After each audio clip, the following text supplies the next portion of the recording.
El servicio es gratuito y de libre acceso. Por lo tanto, cualquier ciudadano podrá acudir a la biblioteca a buscar información, a estudiar y a trabajar. Tratamos de orientar a los usuarios en la búsqueda de información, tanto en el catálogo electrónico de la biblioteca como en otros catálogos. El préstamo es un servicio muy utilizado por los ciudadanos y les permite llevar a casa libros y disponer de ellos durante un periodo en invierno de 15 días, que podrán renovar si no hay otro lector que lo solicite, o bien de 30 días en los meses de julio, agosto y septiembre. ¿Qué necesitan los lectores para acceder a este servicio? El carnet de la Biblioteca Pública Municipal.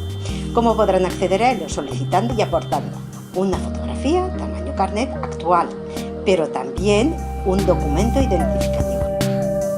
En todas las instalaciones de la biblioteca tenemos la tecnología Wi-Fi, pero además la biblioteca pone a disposición de los usuarios 5 ordenadores a los que podrán acceder.